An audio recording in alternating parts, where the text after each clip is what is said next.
Hello everyone, this is Tanya Thompson from Of-CourseOnline.com, and I hope that you're having a fabulous day or evening. So I want you to discuss pelvic position, neutral versus posterior tilt versus anterior tilt, and also which method are you actually teaching in, and what is the correct method.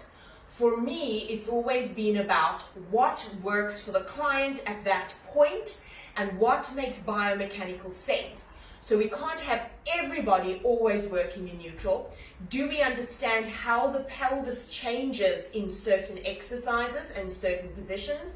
And when is it actually okay to just work in a posterior tilt? And why don't we always want to work in a posterior tilt? So something I did yesterday with one of my clients, which was really awesome, and it just sort of happened, and I was like, oh, that feels really good. To train your client the difference between the pelvic tilts, I had the client here on the ball, so you can see the ball's actually resting just underneath my pelvis, or sort of just at the bottom of the pelvis.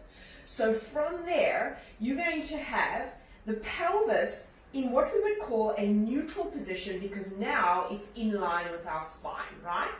So there I've got my spinal position in a neutral spine.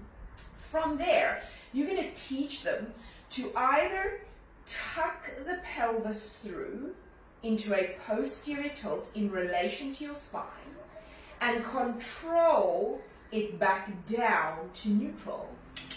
And tuck the pelvis through, thinking of teaching them abdominals and then controlling the pelvis back down. And I love this because they can press the spine into the ball and feel the abdominal connection and then controlling it to neutral. The hinge would be something different. As they hinge, nothing changes in the spine. They actually go into that position and then they hinge it back down. And then they're going to hinge it up, changing that angle of the spine and then hinging back down.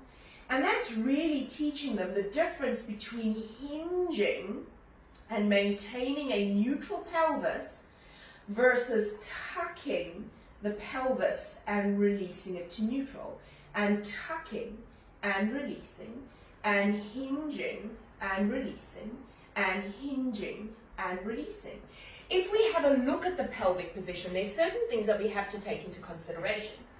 So when we are lying on our backs, depending on the client and whether they've had any previous spinal injuries, maybe they've had a spinal fusion, sometimes that fusion doesn't actually allow them to stay neutral, they're always in a slight posterior tilt. Don't force them to neutral because you're just irritating the vertebra above and below the fusion. But that neutral pelvis is where the pubic bone, hip bones are flat, and ultimately I'd love to maintain that position and just be able to strengthen my abdominals there. So it's definitely more challenging for the body, and you do feel a little bit of work in your lumbar spine, but you would have to if you maintain neutral. It's not necessarily a bad thing. When we go into that posterior tilt is when we feel the client is getting too much effort in the back, but there's two ways of doing that. You'd either pull the knees in and drop the spine into the mat and make it a lot easier for them, or the more difficult version would be to maintain the knees where they are and then press the spine into the floor. Because if you maintain the knees there and you then press the spine into the floor, you get abdominal work. You get the abdominals doing that slight posterior tilt as they do that movement. When you are doing something like a roll up, so let's do it with bent legs. If you're going to come up, there I'm in neutral. To roll up, I have to posteriorly tilt my pelvis.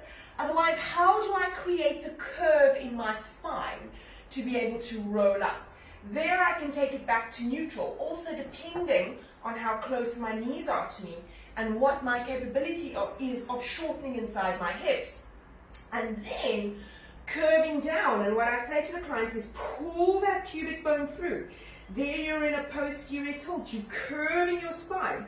As soon as the lumbar spine touches, you can control that pelvis back to a neutral position.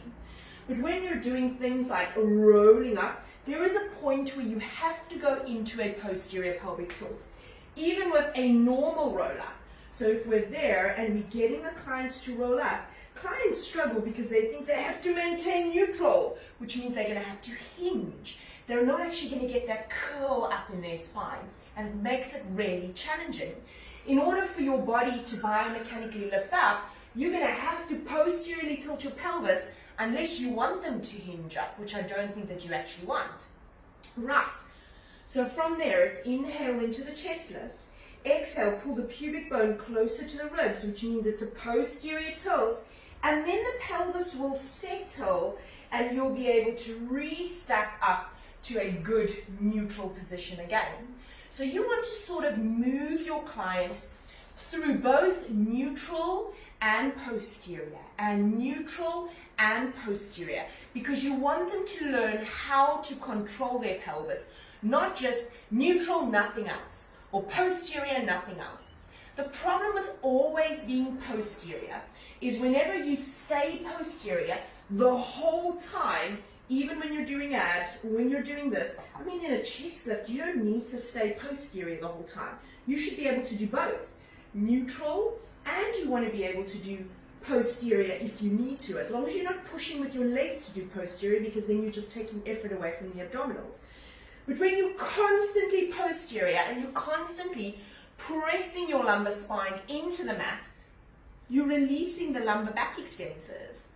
And when those muscles are constantly lengthened when you're training, and then you stand up and you do your normal everyday movements and you pick up your boxes or you move your couch, and those muscles are not used to working concentrically, you're going to hurt yourself because you don't actually have the strength to maintain whatever the movement is that you're trying to do.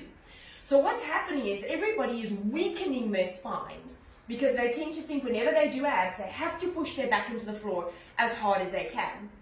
You must be playing between the two and get that strength so that you can maintain a good neutral pelvis, and you can do your abdominal work in a neutral pelvis. And if you wanted to, you could do your abdominal work in a posterior tilt, so that you can teach your spine that you don't always want it to release all the time. You actually want it to be holding on. And when does it hold on? It holds on whenever you're in that neutral pelvis. It's got a marginal amount of activation that's happening in it to help you maintain that neutral pelvis. If you tuck your pelvis, you have to release your lower back muscles. If you think about functionality of that, when you train people to just keep tucking and tucking and tucking, and you want them to do the functional movement of walking, you have to remember that they don't walk in a tuck. They should be walking completely naturally, neutralish spine, extended spine. Even a slight anterior tilt is not that bad, because that sort of is a better position for your sacroiliac joint than what a severe posterior tilt would be. But you want them to learn to maintain a good spinal position. So in your training, it's really important that you can mix it up. You can have posterior tilt ab work, neutral spine, neutral pelvis ab work, hey, even neutral spine ab work, which would be that. Neutral pelvis, neutral spine, extending the legs, reaching both out, holding on. That's really challenging. There's a lot of work that's going on there. It's much easier to do that over there because you favor your abdominals, and we never actually strengthen our abdominals in this position, so it makes it more challenging. So challenge the body a bit, play with the pelvis a bit, try and educate your clients on when they're tucking through, what it feels like. I love doing that. So I love actually telling them that when they're over here and they're resting the pelvis nicely down on the ball, and you tuck that pelvis through, feel the connection of your pubic bone to your rib cage, and feel that it is physically tight. It's working. Well done. And you can increase that activation for yourself, and then you can release it and feel how it releases. Feel the difference between the hinge and the tuck. And why do we want to learn these things? Because it creates that really incredible flow when you start training and exercising, and it becomes a more mindful approach to exercising. and not just some slapdash let's do it type of training. I hope that makes sense, and I hope that helps you. Take care.